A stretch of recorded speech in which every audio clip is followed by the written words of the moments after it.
over fields of green,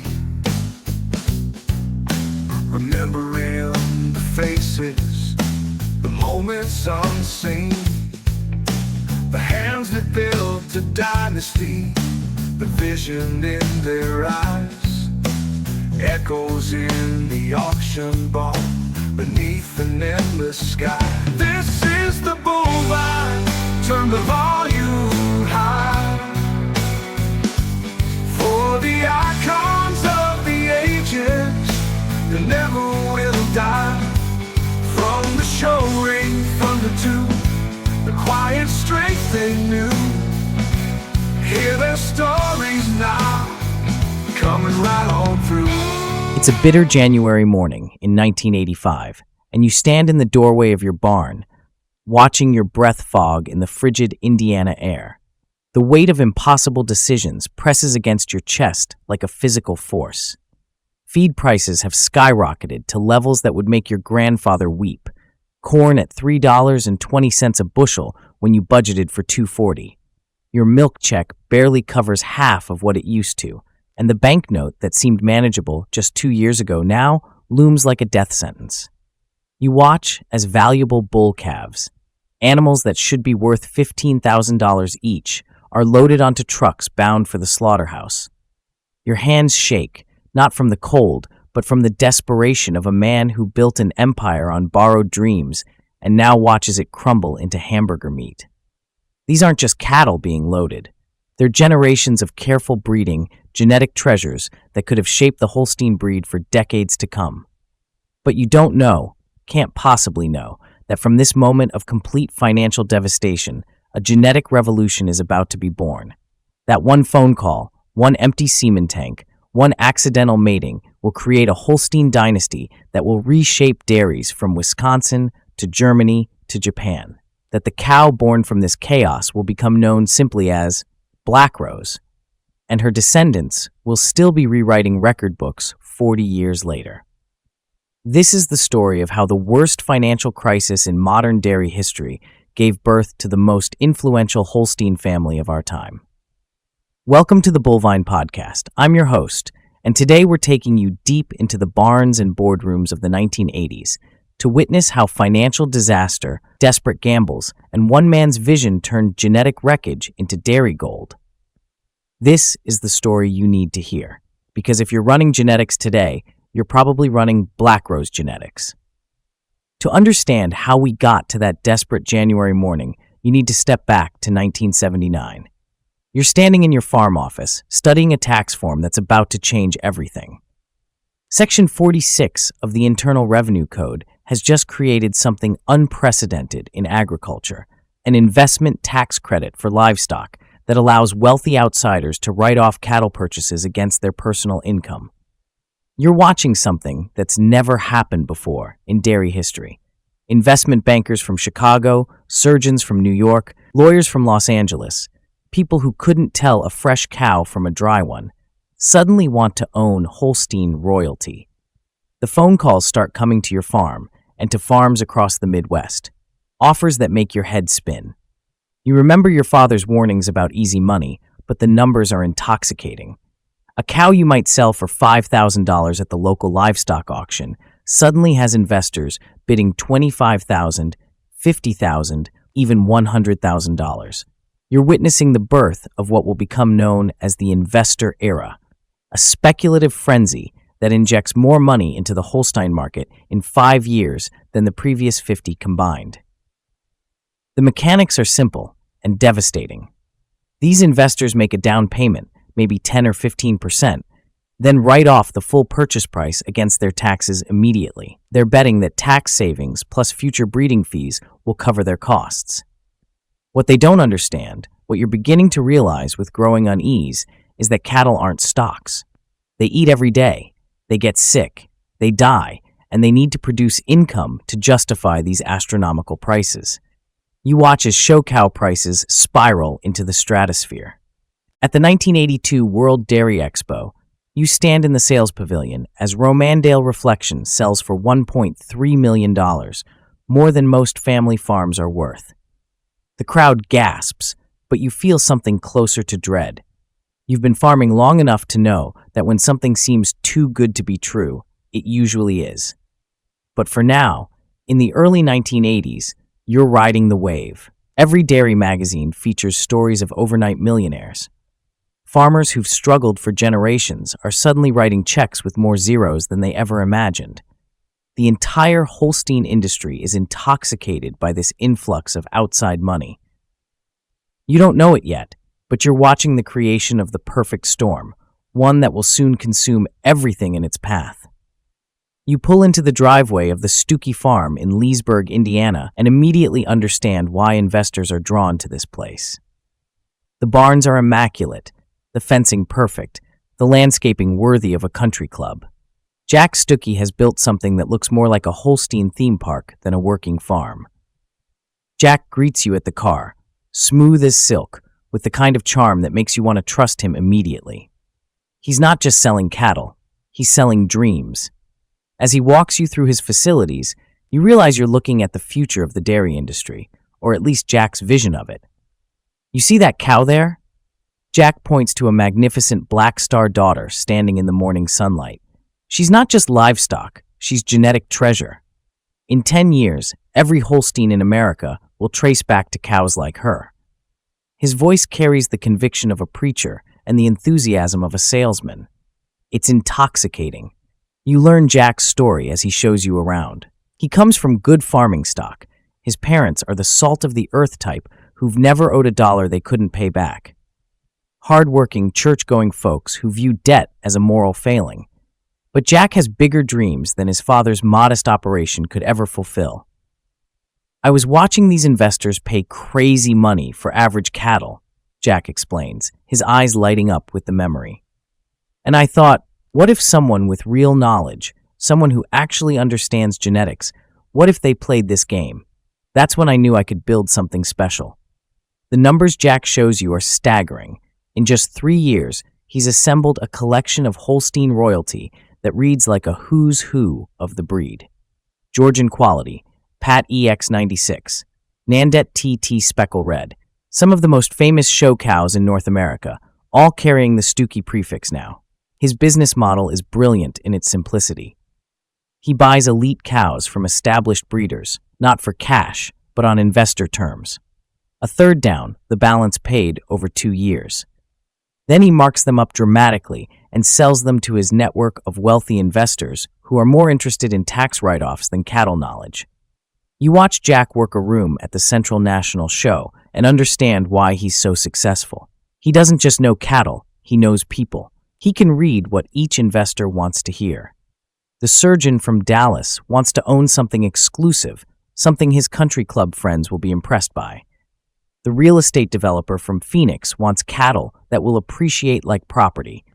Jack gives each of them exactly the story they need. The beauty of this system, Jack confides as you watch his string dominate the show ring, is that everyone wins. The investors get their tax benefits. I get to assemble the best genetics in the world, and the breed gets better. It's the perfect business model. By 1983, Jack is taking home premier exhibitor banners at major shows across the country. His name is in every dairy magazine. He's the face of the new dairy industry, young, ambitious, successful. Other farmers look at him with a mixture of admiration and envy. But as you spend more time around Jack's operation, you start noticing things that don't quite add up. The pristine facilities, the massive overhead, the constant influx of new investors needed to keep the whole system running. You begin to understand that Jack isn't just building a cattle empire. He's building a financial house of cards.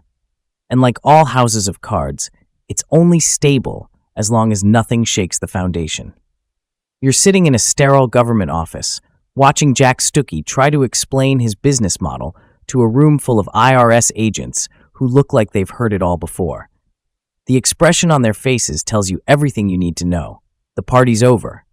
Mr. Stookey, the lead auditor says, his voice devoid of emotion, can you explain how cattle purchased for $250,000 and immediately resold for $750,000 represents a legitimate business transaction rather than a tax avoidance scheme? You watch Jack's famous charm hit a wall of government skepticism. These aren't investors dazzled by show cattle and genetic potential. These are accountants who deal in numbers, not dreams. And the numbers Jack's been creating don't pass their smell test. The problem, you realize, is that Jack's entire business model depends on the IRS continuing to allow these aggressive depreciation schedules and investment credits. His investors aren't really buying cattle, they're buying tax deductions. When those deductions get challenged, the whole system collapses. You visit the Stookey farm again 6 months later, and the change is startling. The manicured perfection is showing cracks. Equipment that needs repair sits idle. The staff looks nervous. Jack himself has aged years and months, the easy confidence replaced by something approaching desperation. The IRS is disallowing depreciation schedules left and right, Jack explains, running his hand through his hair. My investors are getting hit with massive tax bills on cattle they thought were fully written off. Some of them are demanding their money back. The mathematics of Jack's situation become clear as he walks you through the books. He owes over $800,000 to breeders who sold him cattle on terms. His monthly overhead, the pristine facilities, the large staff, the show expenses, runs $40,000 a month. And his primary revenue source, wealthy investors seeking tax shelters, has evaporated overnight. You realize you're watching the collapse of something that seemed invincible just months before. Phone calls from creditors interrupt your conversation. Jack's assistants handle increasingly hostile calls from investors who want out of deals they no longer understand. The worst part, Jack confides, is that I really believed we were building something permanent. These aren't just cattle to me. They're the foundation for the next generation of Holstein genetics, and now I might have to watch it all get liquidated. By winter, you're witnessing scenes that would have been unthinkable a year earlier. Valuable cattle being sold at emergency auctions for fractions of their supposed worth. Bull calves that should be future AI sires heading to slaughter because Jack needs immediate cash to meet payroll. The dairy press, which once celebrated Jack as a visionary, now whispers about financial irregularities. Established breeders who sold him cattle on trust are realizing they may never see their final payments. The Schaufs, the Browns, dozens of respected families are suddenly holding worthless IOUs from a man they thought they could trust. But what devastates you most is watching generations of careful breeding work disappear into financial chaos. These aren't just business assets being liquidated. They're living genetic treasures, bloodlines that took decades to develop, now scattered to the wind or worse.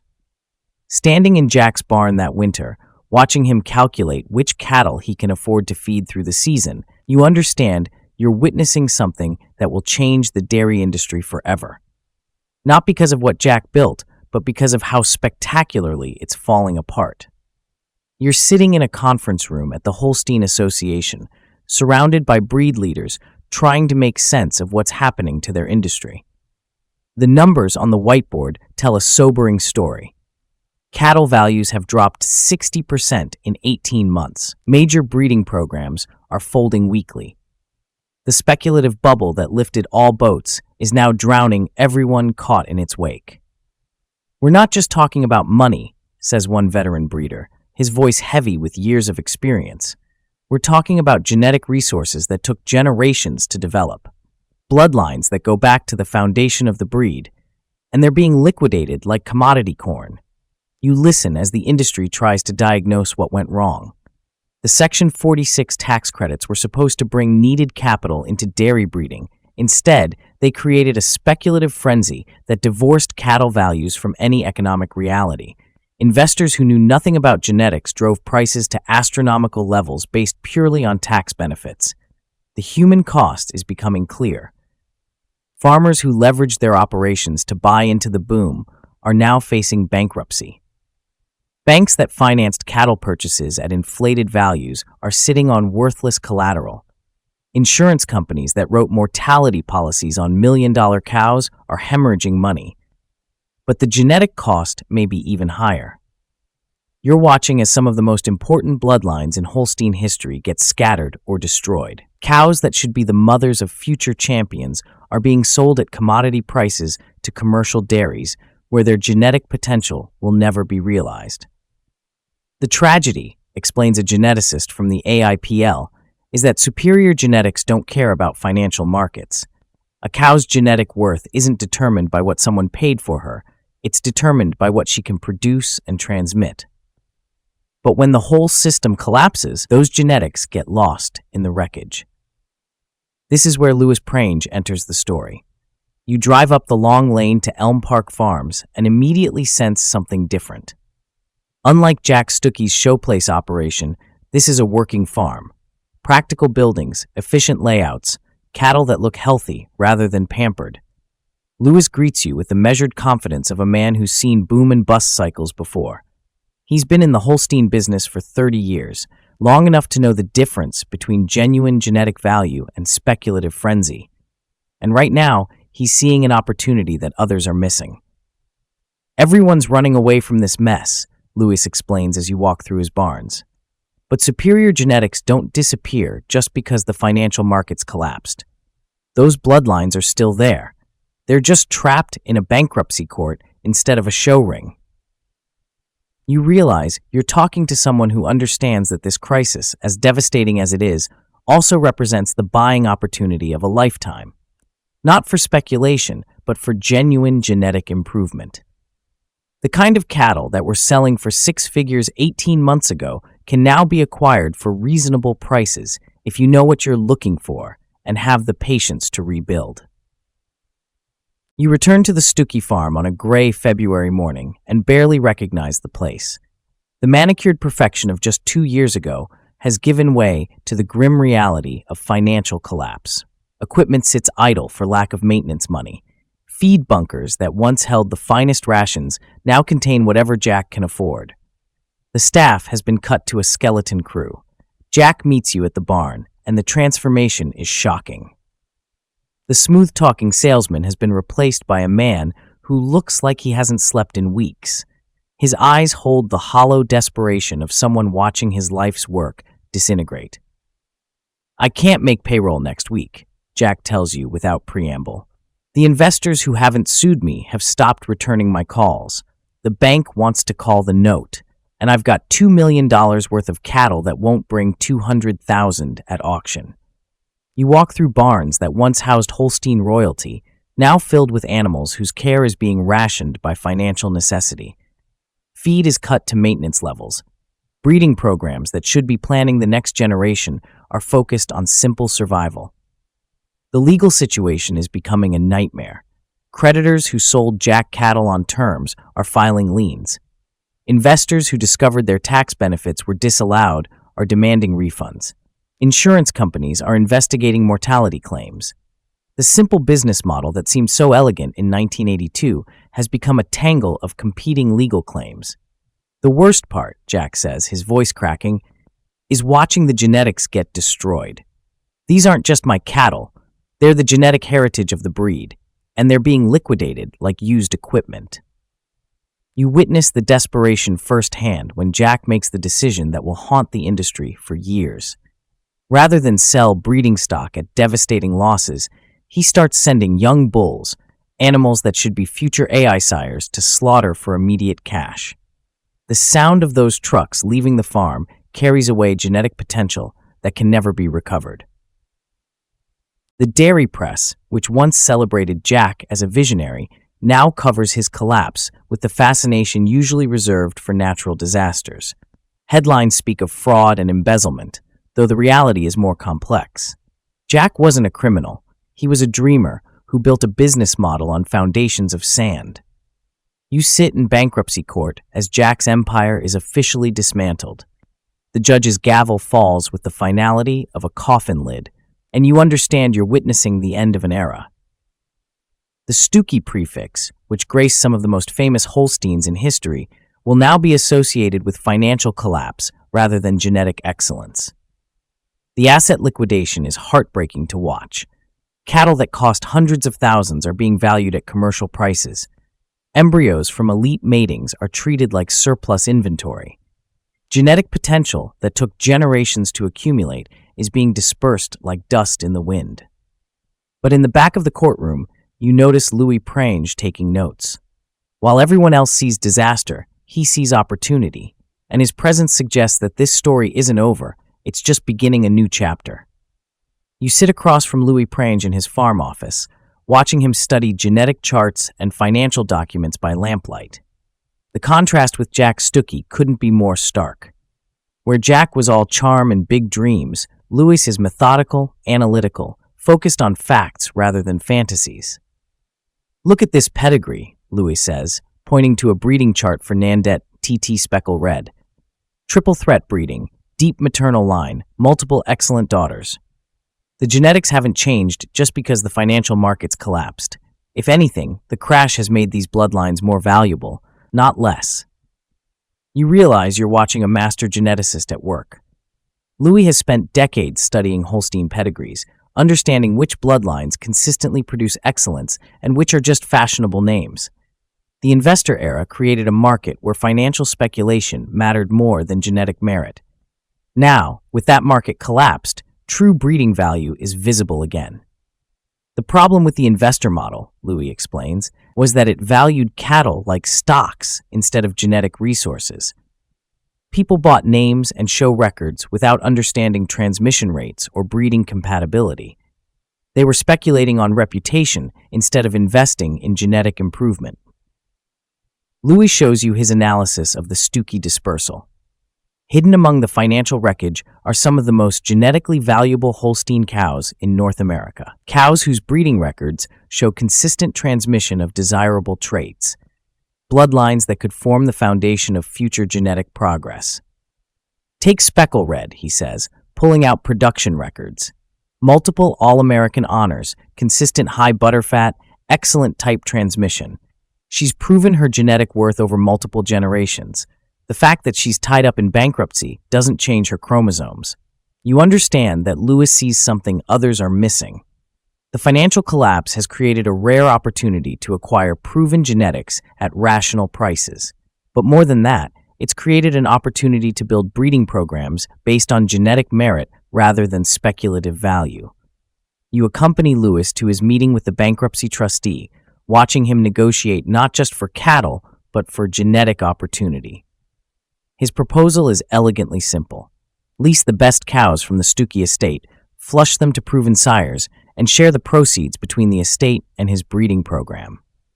The trustee's job is to maximize recovery for creditors, Louis explains afterward. These cattle are worthless if they're just liquidated at commercial prices. But if we can realize their genetic potential through strategic breeding, everyone benefits. The deal Louis structures is a masterpiece of practical genetics and financial necessity. He takes responsibility for all costs: feed, veterinary care, facility maintenance. In return, he gets control of breeding decisions and first option on all resulting offspring. But the most important element of the deal isn't financial, it's genetic. Louis has identified specific matings that could produce breakthrough individuals. Corrective crosses that balance production with type, proven bloodlines with complementary strengths and weaknesses. Genetic progress happens through systematic improvement over generations, Louis tells you. The investor era created a lot of noise, but very little actual advancement. Now we have the chance to make real breeding progress with some of the best genetic material ever assembled. You watch Louis study breeding charts late into the night, calculating generation intervals, analyzing proven transmission rates, planning matings that could influence the breed for decades. This isn't speculation, it's scientific breeding applied to genetic resources that would have been impossible to acquire under normal circumstances. And at the center of his plans is one specific mating, Nandette TT, Speckle-Red to Tomar Blackstar, a corrective cross that could combine proven type transmission with outstanding production genetics. A mating that could produce something special, if only he can get the semen. You arrive at Elm Park Farms on a crisp morning in early March, sensing that something important is about to happen. Louis has been planning this mating for months, Nandette TT Speckle-Red to Tomar Blackstar. On paper, it's the kind of corrective cross that could produce a truly exceptional individual. Speckle brings proven type transmission, excellent mammary systems, and the structural correctness that made her a multiple All-American. Blackstar contributes incredible production genetics. His daughters consistently milk above 40,000 pounds with strong components. Together, they could produce an animal that combines the best of both bloodlines. But there's a complication. Even in bankruptcy, Jack Stookey retains strong opinions about which sires should be used on his former cattle. His preferences run toward fashionable names rather than corrective genetics. He wants Rosafy Citation R, or Browndale Commissioner, bulls with show ring glamour but questionable genetic complementarity for this particular mating. You watch Louis navigate this diplomatic challenge with patience that comes from decades in the breeding business. He explains pedigree analysis, discusses transmission patterns, outlines the genetic logic behind the Blackstar cross. But Jack remains stubborn, clinging to breeding decisions based on reputation rather than science. The crucial moment comes during a phone call you witness from Louis's office. Jack has finally agreed to authorize the Blackstar breeding, and Louis is coordinating the semen shipment. You can hear the relief in Louis's voice as he confirms the details. Perfect, Jack. Just ship me 3 units of Blackstar, and we'll get Speckle flushed next week. This could be the mating that makes both our careers. Then comes the phone call that changes everything. 2 days later, Jack's voice on the phone carries an embarrassment that's almost palpable. Louis, I've got a problem. I can't send you the Blackstar semen. Louis' face tightens with concern. What do you mean? We had an agreement. My semen tank ran dry. The words hang in the air like a verdict. Months of planning, genetic analysis, and careful negotiation reduced to the simple reality that Jack's financial crisis has extended even to basic breeding supplies. The temperature controller on his semen tank failed weeks ago, and he couldn't afford repairs. Thousands of units of premium semen, genetic material worth hundreds of thousands of dollars, destroyed by a maintenance issue he couldn't fund. You watch Louis process this setback, his mind already shifting to alternatives. This is the moment when careful planning meets chaotic reality, when scientific breeding runs up against financial desperation. Well, Louis says after a moment of consideration, I guess we go with Blackstar after all. The irony isn't lost on either of them. The bull Louis originally wanted to use, the one that makes the most genetic sense for this particular mating, becomes the default choice because all other options have been eliminated by bankruptcy and neglect. You realize you're witnessing one of those moments where accident and preparation intersect to create possibility. Louis has the genetic knowledge to recognize a good mating when he sees it. Jack's financial collapse has created the opportunity to access genetic material that would normally be unavailable, and now mechanical failure has forced them toward what was probably the optimal breeding decision all along. Sometimes, Louis tells you as he schedules the flush, the best breeding decisions happen when all your other choices get eliminated. This mating was right from the beginning. We just took a roundabout way of getting there. As you leave Elm Park Farms that day, you can't shake the feeling that you've just witnessed a turning point, not just in the careers of Louis Prange and Jack Stookey, but in the genetic direction of the Holstein breed itself. You arrive at Elm Park Farms on a cold but promising March morning, exactly 1 year after that fateful phone call about the empty semen tank. The embryo flush of Speckle-Red to Blackstar produced several viable embryos, and today, one of them is scheduled to be born. Louis meets you at the barn with the quiet satisfaction of a man who's seen his careful planning come to fruition. The surrogate mother, a reliable recipient cow chosen for her maternal abilities rather than her genetics, is showing all the signs of imminent delivery. Genetics is ultimately about patience, Louis reflects as you wait. You can do all the pedigree analysis in the world, but eventually you have to wait for nature to reveal whether your theories were correct. The calf that emerges into the world on this March morning doesn't look particularly exceptional. Dark, sturdy, showing the frame that suggests growth potential. But you're witnessing the birth of an animal that will reshape the Holstein breed, though none of you know it yet.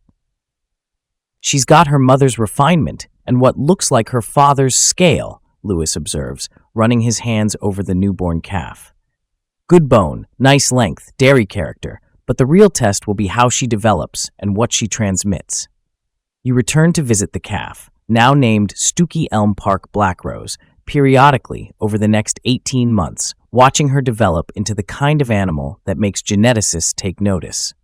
The corrective breeding strategy is working exactly as Louis predicted. She combines her sire's production genetics with her dam's structural correctness in ways that seem almost too good to be true. By the time she's old enough for her first classification, you understand you're looking at something special. The evaluator's score of EX96 places her among the most structurally perfect Holsteins ever assessed. But more impressive is her production record, over 42,000 pounds of milk with strong components, exactly what the Blackstar cross was designed to achieve. The sale catalog describes Lot 47 as an 18-month-old Blackstar daughter with excellent type and strong pedigree. The bidding starts at $2,000, reflecting the depressed market values that still exist 2 years after the investor crash. But you notice certain experienced breeders paying close attention. Mark Ruth, the Wisconsin cattle fitter, studies the heifer with the eye of someone who's seen thousands of Holstein females. Deep-ribbed, wide-rumped, just the kind of frame that develops into something special, he tells his partner Mark Van Mersbergen. The final bid of $4,500 seems almost anticlimactic, given what you know about this animal's potential. But you're watching the intersection of depressed markets and genuine genetic value, the kind of opportunity that comes along once in a generation. As Blackrose loads onto the trailer bound for her new home in Wisconsin, you realize you're witnessing the end of one chapter and the beginning of another. The financial chaos that created her opportunity to exist has also created the opportunity for her genetic potential to be realized by breeders who value substance over speculation. The validation comes gradually, then all at once. All-American honors as a junior 2-year-old and 3-year-old, grand champion at the Royal Winter Fair in 1995, production records that consistently exceed 40,000 pounds with high components, and most importantly, offspring that not only match her excellence, but transmit it to the next generation.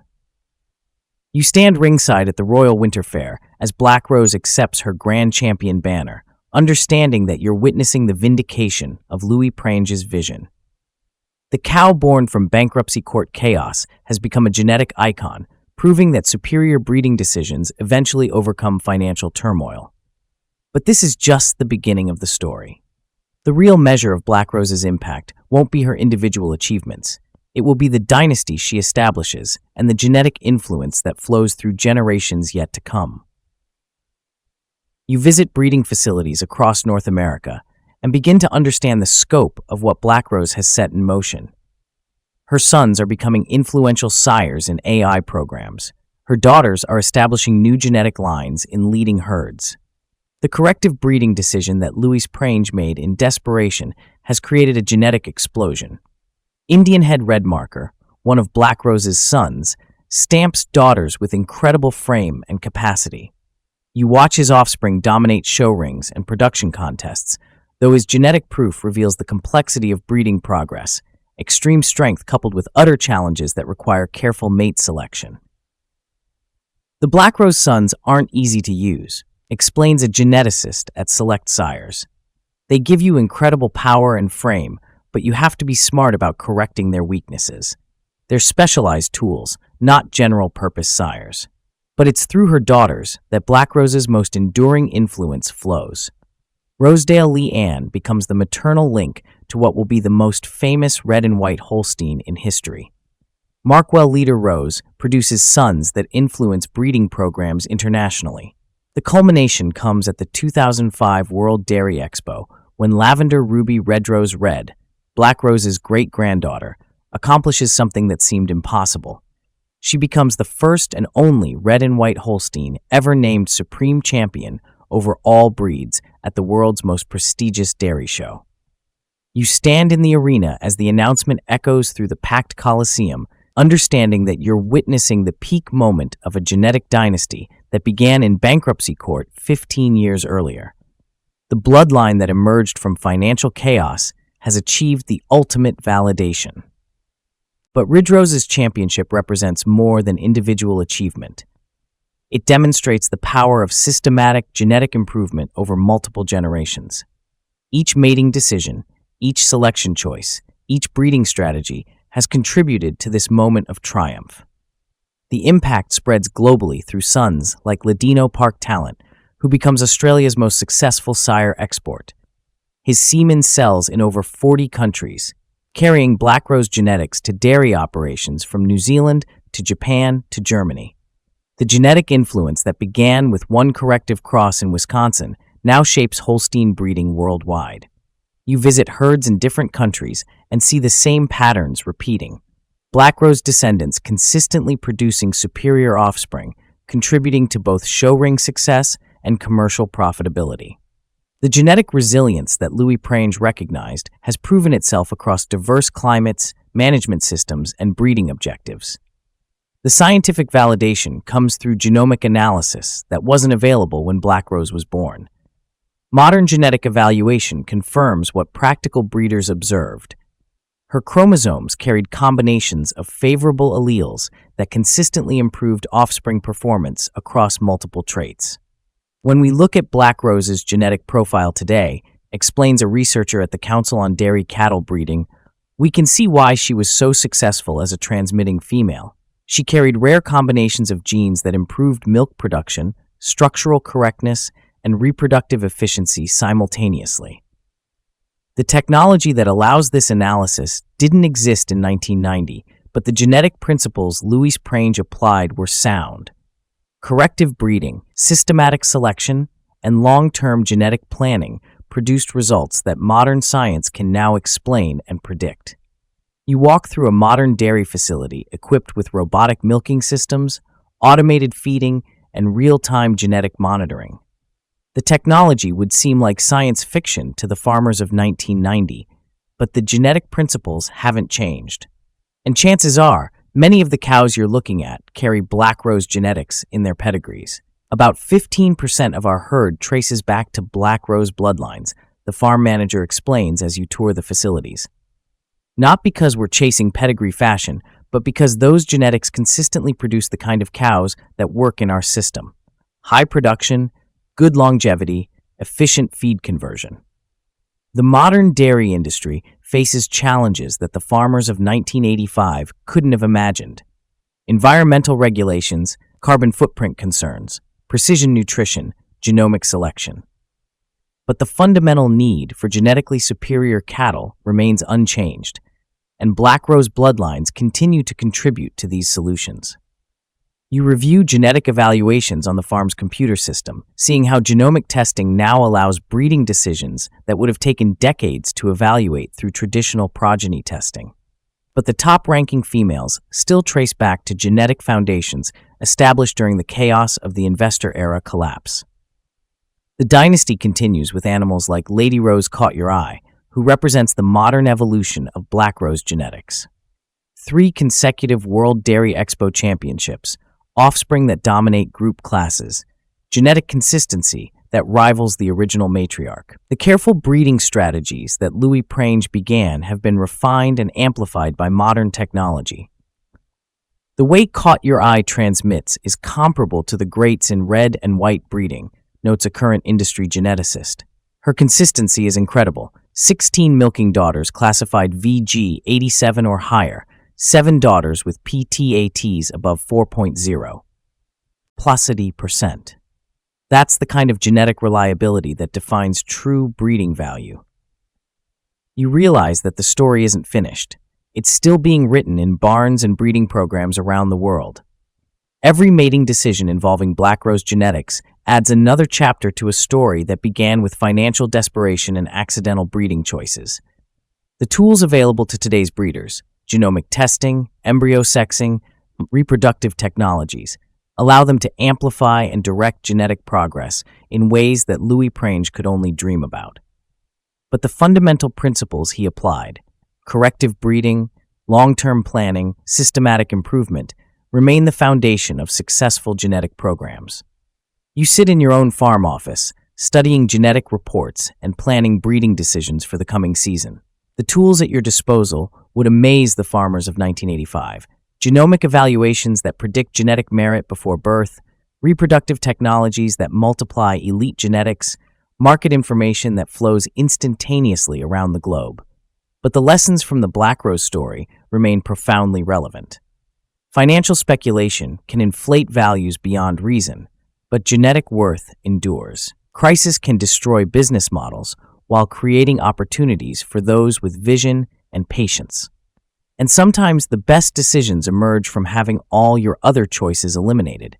You think about the farmers caught in today's economic pressures. Feed costs at historic highs, environmental regulations increasing compliance costs, labor shortages forcing automation investments. Different challenges than 1985, but the same fundamental tension between financial reality and genetic opportunity. The investor era taught the dairy industry that speculative bubbles eventually burst, but genetic progress continues across economic cycles. The farmers who focused on breeding merit rather than market speculation were ultimately the ones who profited both financially and genetically. As you review your own breeding plans, you carry forward the insights from this story. Superior genetics are resilient. They survive financial crashes, market corrections, and industry transformations. Corrective breeding principles work across generations. And sometimes, the most important decisions are made not in boardrooms or show rings, but in the practical wisdom of breeders who understand that genetic progress requires both scientific knowledge and patient persistence. The story of Blackrose reminds you that in agriculture, as in life, the best outcomes often emerge from the worst circumstances. Financial disaster bred genetic gold because someone had the vision to see opportunity in crisis and the knowledge to act on it. And in barns around the world, that legacy continues to unfold, one breeding decision at a time. You've been listening to the Bullvine podcast. This episode, When Financial Disaster Breeds Genetic Gold, was produced to highlight the enduring lessons from one of dairy history's most impactful breeding stories. For more stories about the genetics, economics, and people who shape our industry, visit us at thebullvine.com. Subscribe to the Bullvine podcast wherever you get your podcasts and join the conversation about the breeding decisions that matter for your operation. Until next time, remember, the best genetics survive everything, including financial disasters. This is the Bullvine, turn the volume high. For the icons of the ages that never will die. From the show ring thunder to the quiet strength they knew. Hear their stories now, coming right on through. Oh, tell the tale, the Bullvine. Legends live here.